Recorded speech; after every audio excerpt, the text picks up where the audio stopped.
السلام عليكم ورحمة الله وبركاته. ازيكم يا حبايبي؟ عاملين ايه؟ وحشتوني جدا.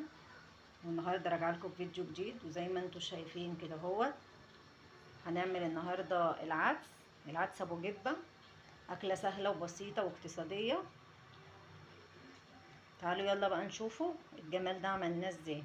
متنسينوش بقى تدعموني باللايك والشير، واللي ما اشتركش في القناه يشترك. النهارده هنعمل اكله وسريعه وموفره، ما بتاخدش معانا ولا وقت ولا مجهود، واكله اقتصاديه جدا. احنا لازم يعني نعمله اكلات اقتصاديه. والنهارده اهو انا جبت اللي هو العدس ابو جبه وحطيته كده، نقعته شويه في بتاع ساعه كده، نص ساعه في الميه. بعد كده جبت حله، حطيت فيها ميه مغليه بالشكل ده زي ما انتم شايفين، ونزلت عليها بالعدس.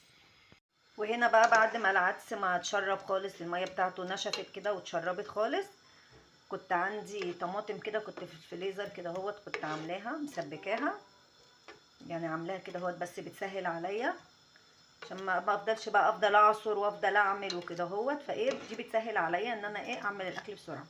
هي بصي مش هتاخد معايا وقت، وفي نفس الوقت اكله موفره، ومش بتاخد ولا وقت معاكي ولا حتى يعني مكلفه يعني. وهنا معايا دقه كنت حطاها في الفريزر. الدقه ديت بيبقى ليها استخدامات كتير، بحطها على السمك، بحطها في حاجات كتير. انا بردك بعملها، بردك بخزنها، بعمل بردك كميه وبخزنها بردك، بحطها في الفريزر. وهنزل كده بمعلقه وهغطي عليه كده تغلي غلوه. بعد كده هقول لكم هنعمل ايه. انا هنا معايا بصلايه كده متوسطه بالشكل ده كده هقطعها صغير، وهقول لكم بعد كده احنا هنعمل ايه. خرطتها بقى بالشكل وهنقليها بحبه زيت. انا هنا بقى معايا طاسه، هنزل بالبصل بقى بالشكل ده كده هنزل بقى بحبه زيت على البصلايه، مش كتير يعني. بعد كده حطيت كده حبه زيت، وهقلب كده في البصلايه لغايه البصلايه كده ما لونها يتغير معايا. بعد كده نزلت ببقيه الدقه اللي انا كنت شايلاها، احط بردك فيه، حطيت كده معلقه وهقلب. معايا هنا مرقه، والمرقه ديت اختياري مش اجباري، بس والله بتدي تست عالي قوي في الاكل. انا بحبها بضيفها يعني بعض الاكلات، لو عندي موجوده، ما عندكيش مفيش مشكله، دي اختياري مش اجباري. هنزل بقى بالمرقه كده هغطيها بقى لحد ما تغلي. ومعايا هنا البصلايه لونها اتغير، هنزل بردك عليها ونغطي بقى ونسيبوه بقى خالص. هو كده كده كل الحاجات دي مستويه، بس احنا الفكره في كل ان احنا بنسيبه العدس بقى يتسبك مع نفسه. مش هياخد معاكي ولا اي وقت ولا مجهود ولا اي حاجه.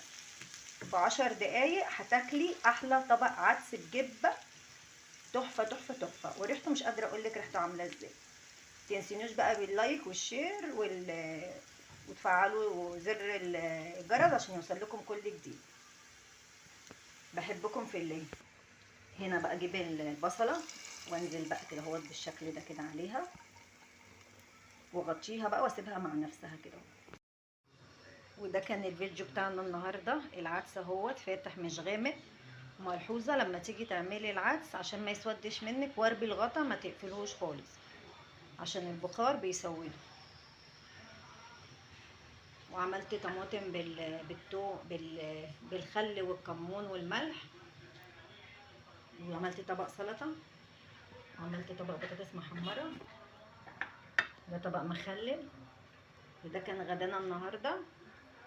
وبكده يبقى وصلنا لاخر الفيديو. ان عجبك الفيديو ما تنساش تدعمني باللايك والشير وسبسكرايب عشان يوصلك كل جديد. والسلام عليكم ورحمه الله وبركاته.